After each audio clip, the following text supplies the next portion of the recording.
Good morning. જય શ્રી કૃષ્ણ. કેમ છો? આજે આપણે શેના વિશે ભણવાનું છે? ખોરાક વિશે.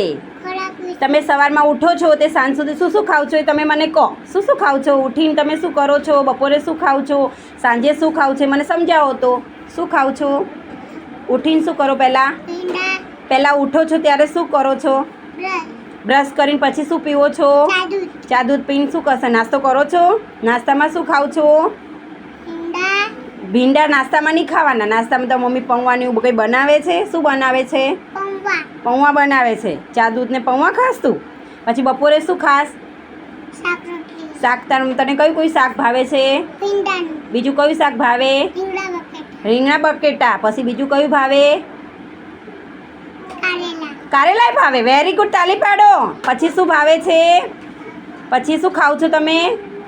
આંગણવાડી અહીં શું ખાવ છો?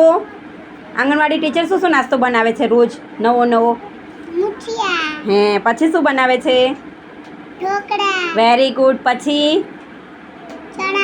Very good. પછી સવારમાં ગળ્યા શું બનાવે છે? તું ખાસ ને શીરો ને એવું કોઈ ખાસ? શું બનાવે ટીચર? પછી સુખડી નહીં ખાતી? હે, અને સાંજે બસ સૂતી વખતે તું ઘરે જાસ ને, પછી ઘરે જઈને શું ખાસ? ઘરે જઈને તું શું ખાસ બેટા? શાક રોટલી જ ખાસ આખો દિવસ? તાર મમ્મી કંઈ નવું નહીં બનાવતી? હે, અને સાંજે સૂતી વખતે શું ખાસ? તાર મમ્મી સૂતી વખતે શું બનાવે છે? તે શાક રોટલી જ બનાવે આખો દિવસ? તો કંઈ તાર મમ્મીને કહેતી હોય તો નવું બનાવે? હે, એવું બધું ખાસ તું? ચલો તાલી પાડો. સાંજે સૂતી વખતે દૂધ પીવસ બેટા? દૂધ પીવાનું હો બેટા. ચલો તાલી પાડો બધા સાનવીબેન માટે.